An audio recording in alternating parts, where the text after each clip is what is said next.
Hi, this is David again. I got a comment on one of my videos that said we are ex-Mormons, and my husband thinks you're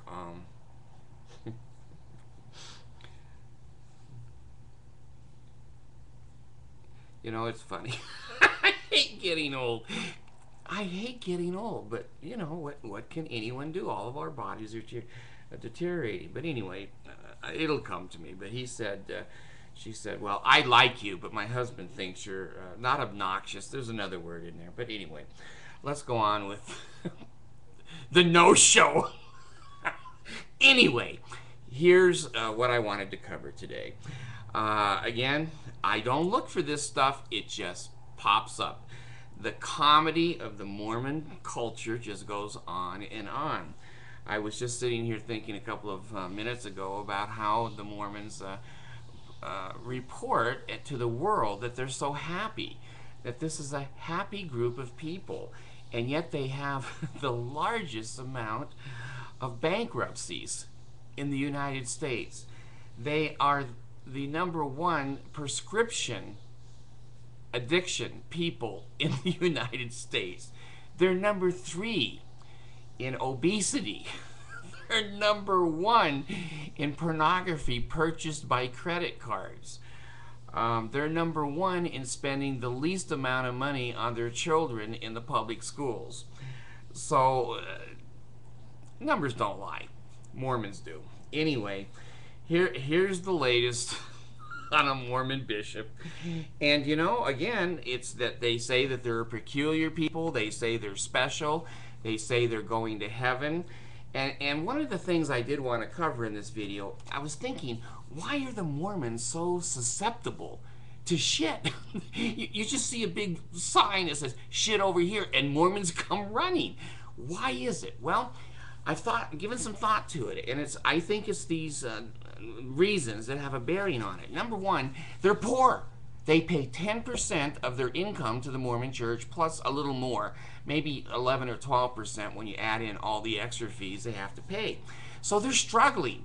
They're struggling, and they've been told over and over again that they're going to be gods, and that if they pay this money, the windows of heaven are going to open up, and blessings will come in so great that they can't even comprehend the blessings. So they're suffering all the time because they can't pay the damn bills. They can't get braces for their kids. They can't have any retirement, and they're waiting. And of course the church says, you must endure to the end. Well, most of us have endured, and not to the end. We've endured, so the church covers its false doctrine that the windows of heaven are going to open up. So if a man or a woman has been suffering for 8 years, 10 years, not being able to pay the bills and can't get ahead in the world, they're so busy with busy work that the church keeps them from going anywhere in their lives. They have way too many kids. Well, they've been told that they're going to be gods. They've been told, and they believe they're a special or peculiar people. They've been told if they pay that tithing, they'll be more wealthy and have more blessings than all the other people. They look down the street and they see the other people's cars starting and houses have telephones. And they go, well, gee, it doesn't seem to be happening. Well, endure to the end. Endure. So here, when you psychologically put a person in that kind of a mode, they are expecting great things to happen. Well, along comes a bishop, and he says, have I got a deal for you? When you hear that from a Mormon, you hold your wallet like you're never going to see it again. Well, these people and bishops and stake presidencies, they get themselves into leadership positions. They're struggling. I remember a sad situation. I met with a bishop in the Philippines. Beautiful little girl that he had that we were thinking of adopting at one time. And we went to his house. I have never seen such filth and such squalor in my life. And he's a bishop. And I thought, where are the windows of heaven? It looks like the windows of a sewer plant that he lived in. But anyway, a bishop gets into a position, and most bishops are going to be CPAs, or they're going to be owners of businesses. They could be law people. They could be CEOs, and most of the people that see bishops go, well, see, they're successful, so now I'm a bishop. I'm going to be successful too. Well, success in the eyes of a Mormon is money, M-O-N-E-Y. So what happens is that you'll get the people and bishops and local authorities in a position where they're expecting great things because God has told them. And they're poor as a church mouse. Well, when somebody comes along with a dream scheme, the bishops and the Mormons are perfect candidates. And they jump in. You're too young to remember these. You don't know what an Indian blanket is. My grandma used to say, that's like shit on an Indian blanket. Well, an Indian blanket, you get anything on it, you can't get it off. So the Mormons jump on the Indian blanket. So anyway, here's a group of people that are very susceptible to being defrauded. And they do everything on a basis of feeling. They have no intellect and no common sense. That's been scraped out by the cult. And so when the bishop has a nice suit on and he's smiling and he's signing your temple recommend and he's endorsing that you're a good person, you're bound to believe that this guy would not lead you astray. The Mormon Church already has a doctrine that following its leadership, they will never lead you astray. Now that's been said to the prophet, but it's generally believed that bishops and stake presidents have that same magic authority, that if you follow them, you'll be okay.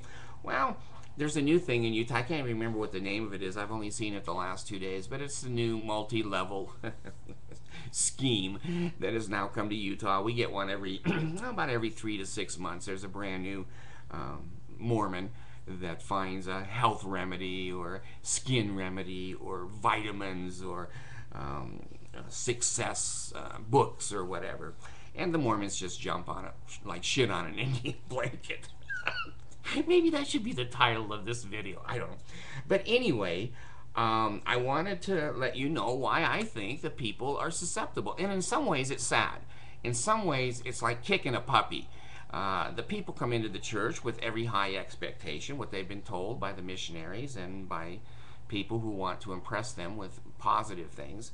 And it takes a few years to figure out, what they say and what they do are two different things. But you get these young families, and they believe that when the bishop or a new product comes out, and their home teacher calls them and said, hey, our family's in this, and you should get in it too, because we made $2,000 in just 3 hours yesterday. Well, there's the windows of heaven. See, that's what I've been waiting for. Thank you. Praise the Lord. Pele ale. Praise the Lord. Hear the words of my mouth. Thank you.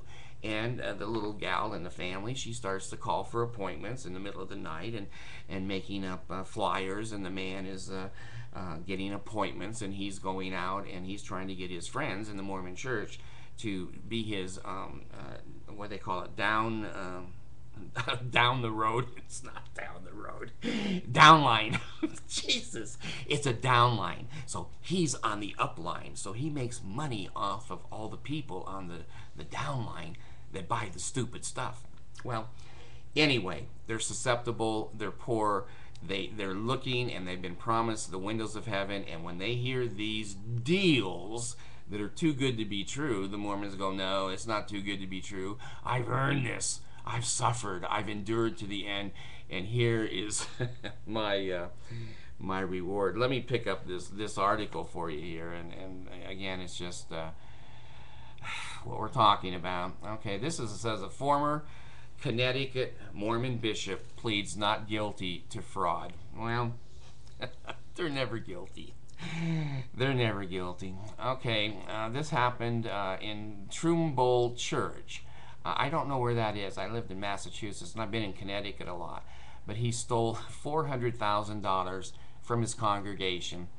Okay, his name is Julius Blackwater of Utah, who is the bishop of the Bridgeport, ward of the Church of Jesus Christ, pleaded not guilty Thursday in federal court. He is accused of using the money to pay back earlier investors in a pyramid scheme. Now, I'm not sure what a pyramid and a Ponzi, how they're all that different, but it's robbing Peter to pay Paul, basically. And so he was in a pyramid scheme, and he's trying to pay back people so that they don't know that he doesn't have all the money. Here's the reason he doesn't have all the money. He built a waterfront home in Stanford or Stratford and repaid personal loans out of the people's money, his own loans. He's 59 years old, and he promised the people big returns, the windows of heaven. The Lord has told me, basically, this is a good deal, and it was for him. He's 58 years old, so he's kind of the father figure, and all these people started with his high guaranteeing of returns to make lots of money. So there's another bishop that screwed his group of people. I just wanted to kind of, on this particular video, let you know that the Mormons are programmed in a cult to be vulnerable. And if nothing happens good, they're told, well, you're being tested. The Lord wants to test you. And if nothing happens good, you're to endure to the end. To be poor, can't buy braces, can't get dental for the kids, you can't buy bras. You can't, get the normal necessities of a family. Well, those people are comforted by the words of false prophets that basically say, you need to endure, that the Lord is testing you. Well, then when somebody in a leadership position, usually in the Mormon church, comes into some kind of a pyramid or Ponzi or fraud, securities, money, promising, 12, 13, 14%. Now, I don't know. I'm not a money person. Geez, I've spent money like a drunkard my whole life. My wife is really good at money. That's why I have a TV and video, which I never had before I married her. But anyway, a return of 6 or 10% is pretty high, I've learned, in the stock market. And if that's consistent, that's consistently good. When somebody is promising you 18, 20, 24%, 30%, or double your money in 2 years, it's got to be a fraud or a scheme. Anyone can go on the computer and see if there was that kind of a return. I mean, there's a lot of dumb people like me on the computer every day looking at stock, and we don't see anything in there that's returning 30%. God, we pick up the phone and call us, buy, buy, buy. It's a fraud.